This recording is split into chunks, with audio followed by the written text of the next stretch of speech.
It is Monday on CBS Mornings, so you know what that means. It's time for Begnaud's America. See what we did there? We find the heart in every single story. For this week's story, contributor David Begnaud was in our studio to bring us a lesson on the science of happiness. Today we're learning how to live happier, and what you are about to hear is backed up by research. Our guest is Professor of Happiness, Arthur Brooks.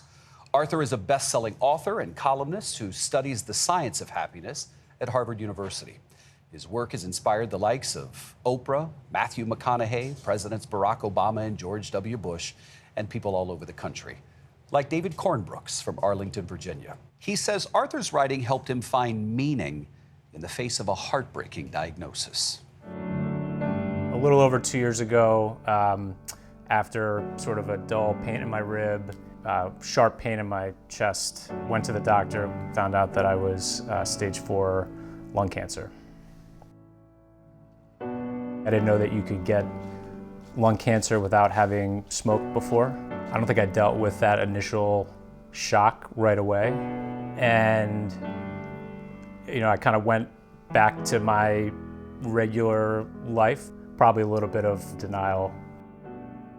Same thing happened. My dad passed away when I was a senior in high school. Same kind of avoidance or denial of what was a pretty intense time as an 18-year-old, and then now a pretty intense time as a 40-year-old with, you know, 2 young kids. Arthur Brooks came around at a time when I was ready and open to really feel what he was saying. The piece that really resonated was in The Atlantic, and it was called The Red Pill of Humility, and that's sort of the full acceptance of the truth about yourself. I was trying to hide these things that may not look perfect, and kind of leaned into vulnerability afterwards. I think before the diagnosis, I cried maybe a handful of times in my whole life. I think that's part of the expansion of the emotional band. I've cried probably a dozen or more times alone with my wife, around my kids. I think I live a deeper, more rich lifestyle now. Arthur Brooks, welcome to Times Square. Thank you, David. Hearing that, how does that make you feel? My heart goes out, but that's why I do my work. The truth of the matter is that everybody has suffering in their life, and what we can look forward to, if we're lucky, is to find meaning in that suffering and to share our lives with other people in a way that meaning can come to them as well. And that's exactly what he's doing.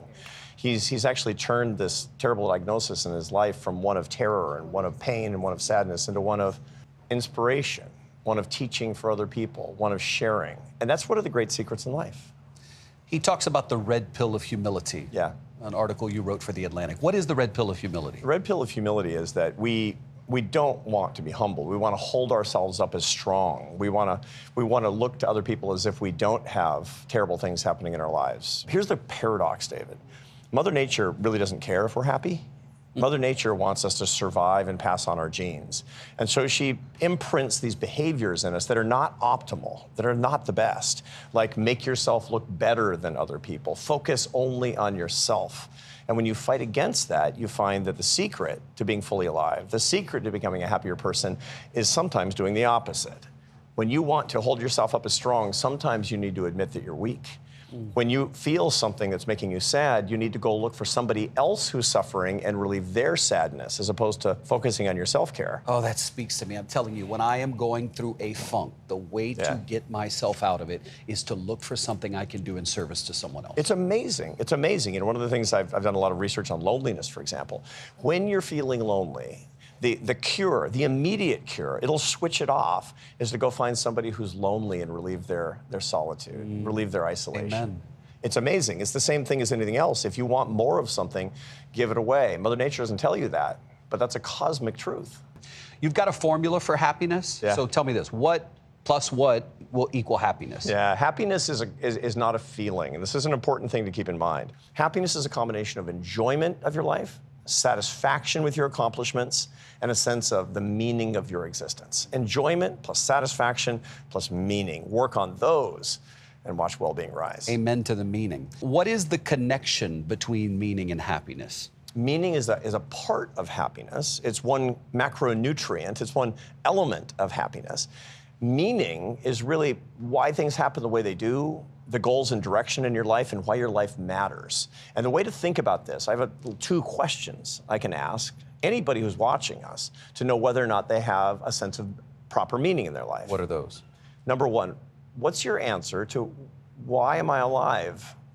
The way to pass that test is to have an answer. The way to fail is to go, I don't know. Second question, for what would you gladly give your life on this day? And if the answer is nothing, that's a problem. A sense of meaning is having an affirmative answer that's written on your heart to those two questions. And if people are watching us, they don't know, that's good news because this tells you what to go in search of. Go in search of the answers to those two questions and a miracle will happen in your life. You started researching happiness because you wanted to be happier. Yeah, right? yeah. So what have you learned through your research that's made you happier? So I'm a behavioral scientist, but I always kind of viewed happiness like astronomy. Like an astronomer doesn't think he's going to change the stars. He's going to study the stars. And that's how I looked at happiness until I was in my 50s when my wife said, it's kind of ironic that you study happiness, but you're not a happy person. I said, yeah. She said, why don't you actually see whether or not you can change your own? That's weird. That's like a surgeon trying to take out his own appendix. Right? It's like, good luck with that. But I set about doing it. So I learned everything that I could, which is my career. I changed my habits, and then I started teaching a class on it at Harvard, and my life started to change. It's really true. David, I'm 60% happier than I was 5 years ago. That's a lot. There's a science behind it. There is. Thanks for telling us more about it. Thank you, David. God, I want more. David joins us now from North Carolina, where he's shooting another story. David, I enjoyed this conversation so much. Number one, I have great respect for Arthur Brooks and the work that he does. Everybody has suffering. The mission is to find meaning, happiness, energy, satisfaction, and meaning. I learned so much just in that short segment. What was your big takeaway from that conversation? Mine would be, Gayle, that happiness is not some kind of fleeting emotion, that it's a tangible thing that we can actively cultivate through enjoyment, satisfaction, and purpose. So if we look at happiness that way, then we can transform it to be something that we can actively work on to build better, happier lives for ourselves. Yes, we can all do that, too. David, thank you so much. That was so good. Good stuff. If you have a story for David, you welcome. can reach him and his team at deardavid@cbsnews.com. We'll be right back.